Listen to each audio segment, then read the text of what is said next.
BDR পরিবারদের জন্য সুখবর নিয়ে আসছেন ডক্টর মোহাম্মদ ইউনূস।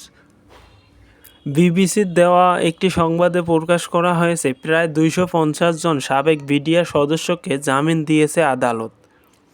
বিস্ফোরক আইনের মামলায় প্রায় 250 জন সাবেক বিডিআর সদস্যকে জামিন দিয়েছে আদালত। 15 বছর পর তারা প্রথমবারের মতো জামিন পেলেন। রাষ্ট্রপক্ষের আইনজীবী রোহান উদ্দিন খান বলেন, যারা আগের মামলায় হত্যা মামলা খালাসপ্রাপ্ত হয়েছেন তাদের বিরুদ্ধে হাইকোর্টের পর আপিল নাই, তারা আজকে জামিন পেয়েছেন। এছাড়া 30 জন যাদের নাম বিস্ফোরক মামলার চার্জশিটে ছিল তাদেরকে বাদ দিয়ে বাকিদের জামিনের আদেশ দিয়েছে আদালত।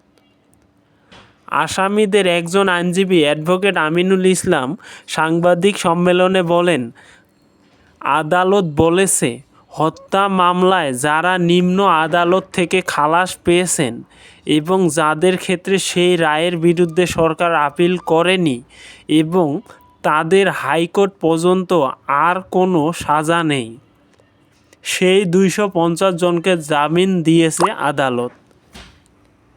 এই সংখ্যা প্রায় 250 হতে পারে বলে আসামিপক্ষের আইনজীবীরা ধারণা দিয়েছেন।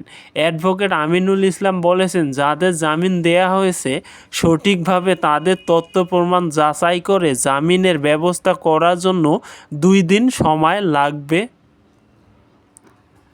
আগামী 2 দিন পর তারা জামিন পেয়ে যাবেন বলে আশা করেন এই আইন কর্মকর্তা। পরবর্তী শুনানির জন্য 10 ফেব্রুয়ারি তারিখ নির্ধারণ করা হয়েছে। বাংলাদেশ 2009 সালে তৎকালীন বাংলাদেশ রাইফেলস বা বিডিআর সদর দপ্তর পিলখানায় সংঘটিত হত্যাকাণ্ডের ঘটনায় বিস্ফোরক আইনের দায়ে করা মামলায় রোববার কেরানীগঞ্জ আদালতে শুনানির পর জামিনের এই আদেশ দেন আদালত। এর আগে গত 9 জানুয়ারি মামলার শুনানির কথা থাকলেও আলিয়া মাদ্রাসার শিক্ষার্থীদের প্রতিবাদের মুখে সেদিন শুনানি স্থগিত করেছিলেন আদালত। এরপর স্থান পরিবর্তন করে সেটি কেরানীগঞ্জে নির্ধারণ করা হয়।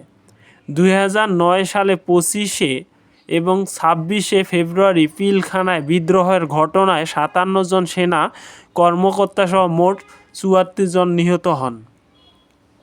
আইনজীবীরা জানিয়েছেন, বিস্ফোরক আইনের মামলায় 834 জন আসামির বিচার শুরু হয়েছিল 2010 সালে।